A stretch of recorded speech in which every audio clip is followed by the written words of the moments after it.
This is Julia with iCadenza, and I'm here with David Gockley, the General Director of San Francisco Opera, and I'm so thrilled to be here with you today. Thank you, Julia. We're very happy to be with you, and let's get going. Let's get going.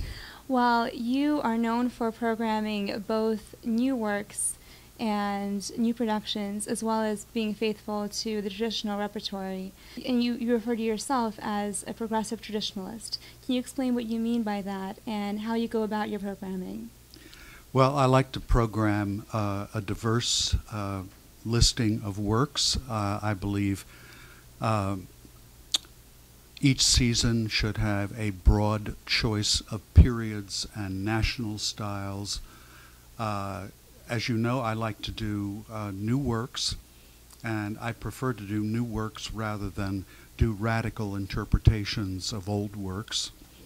I like clean, progressive new productions that focus on the singer, that aren't and focus on the acting and getting the story out.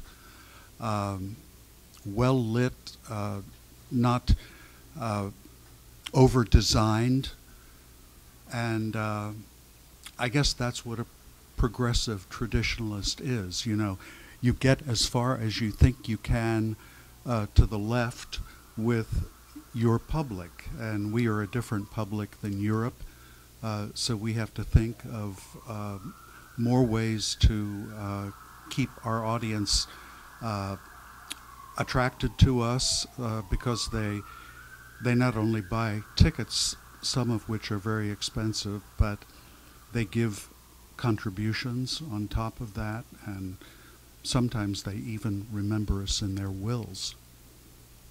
And thinking about the audience, the interest of the audience, do you feel that you really have to repeat certain productions and certain operas on a regular basis?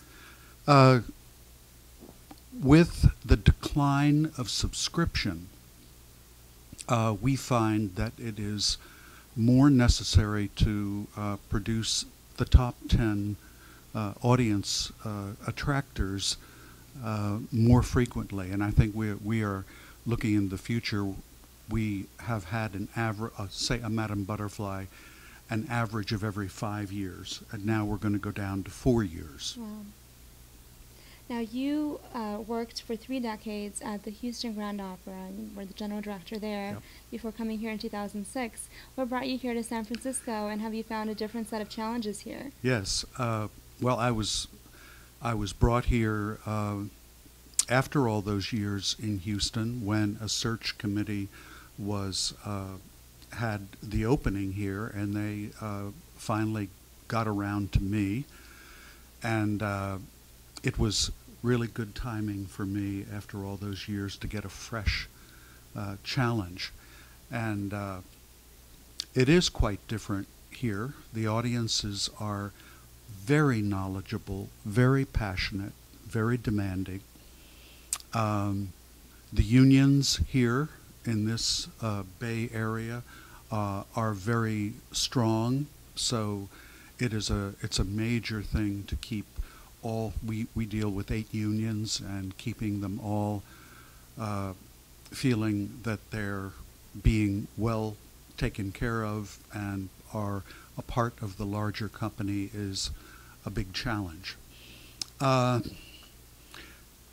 Producing opera in repertory in a theater like ours, which is basically a 1930s rag house, as they say, which is slang for it handles very well drops flown into the fly loft, but there is precious little space, side space, backstage space, storage space to handle 4, 5 operas in a fall season at the same time. So labor costs are high. We often have scenery stored under tarpaulins out on the street, getting fogged on, that kind of thing. That sounds like a a very particular set of challenges. Well, back at Houston Grand Opera in 1977, you actually founded the Houston Grand Opera Studio Program, which was one of the first of its kind, a program to help foster young talent and grow to become the future opera singers on the stages of the world. Can you speak about your motivation for doing that and the role that you think that these programs play? I know that the San Francisco Opera has two of the premier programs, the Marilla program and the Adler program. Well, Marilla program, I believe, is 50 years old, or was last year 50 years old, and it's a summer program, and it has tremendous reputation around the country and around the world. The Adler program was founded in the early 70s, and it was the role model for me to, along with my colleague Carlisle Floyd, the composer who was at the University of Houston at the time, to found the Houston Grand Opera Studio, which I'm happy to say flourishes to this day. And I think that Chicago's program, Houston's program, San Francisco's Adler program, and the Met counterpart are the four programs operating at the highest level. And we do a lot of cooperation with each other, a lot of communication. We're good colleagues. And that there are so many good singers out there to fill 10 to 12 spots times 4 programs. It's always surprising to me that the quality level is so high. What do you think is the importance of these programs, and particularly for both the young artists and the opera companies? Unlike Europe, there are not the 2 or 3 peak level conservatories of music. The talent in this country is spread and emerges throughout the country, and there are so many schools of music, opera theaters. Dolores Zajic came up through the University of Nevada.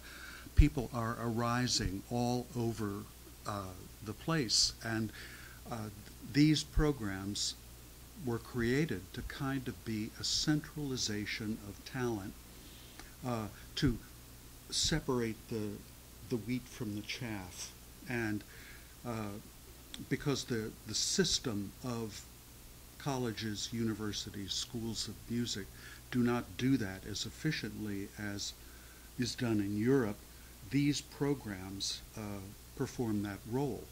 And to get the young people into a company and be aware of the professional talent, see it in action, perform on stage with it, be coached by some of the best musical preparers in the business, and just realize what it's like to have a career in this business by seeing it firsthand.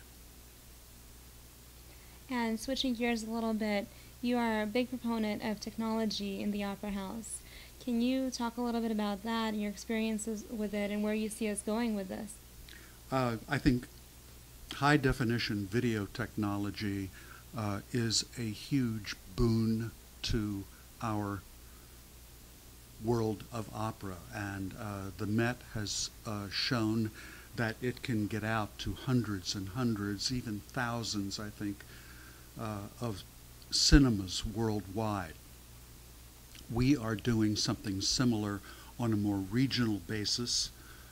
It's hard to compete with the Met because they've got the greatest singers most consistently, and they were able to nail down the major distributors of cinema product in this country. But we haven't given up.